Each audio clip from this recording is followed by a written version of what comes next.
we're going to look at using the AI session player to generate your chord progression for you, and have a quick little look at how you can manipulate that. So first off, we're going to load a track, so click on the plus. We're going to load a session player, keyboard player, and then you have some options. You can go and tell it the style of playing that you want. We're just going to leave it on freely for now. So we'll put that in, hit create, and it also opens up the library as well. And then there's some options. So automatically you get this.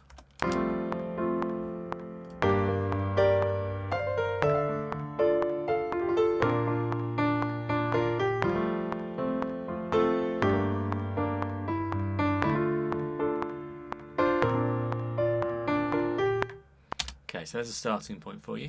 It's currently playing in F major because if you look up here, I've selected F major. If I change that, if I click on just underneath the time signature there, I can decide what key I want it to be in. So if we put it in, let's put it in A minor.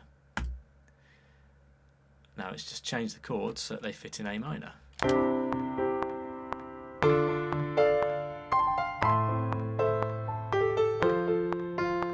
So you can decide which key you feel works best for you, for your vocal range, or for just the feel that you want for the piece of music. And this will change what it's doing to fit within that key signature. You have some other options, so we can click on where it says chords, and we can click on chord progressions, and you'll notice the Roman numerals that we've talked about before. So these are still working within A minor because that's the key, so we could change the chord progression to 1, 6, 7 for example, and it will alter what's happening up here.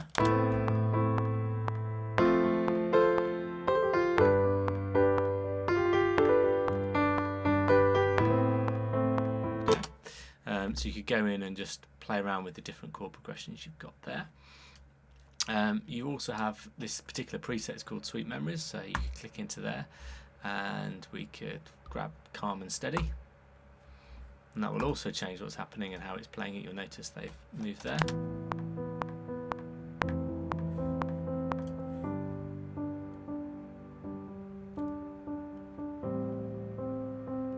So you've got a couple of options there that you can play around with to generate these chord progressions to start your music off.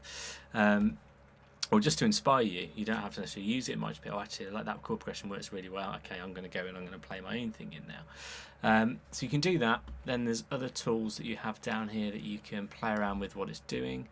You can change the complexity and the intensity of it. So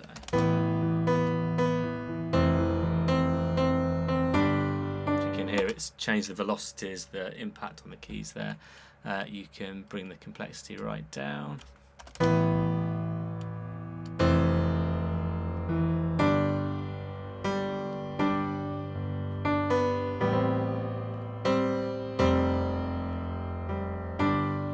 so it gives you a couple of options. You can tweak this further by playing around with some of the other dials here. I'm not going to go into that in too much detail now, but just to say, all of these things you're doing here relate to this specific region.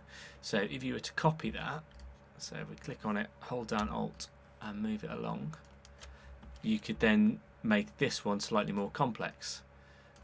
So you say it's going into a pre-chorus before you get to the chorus, then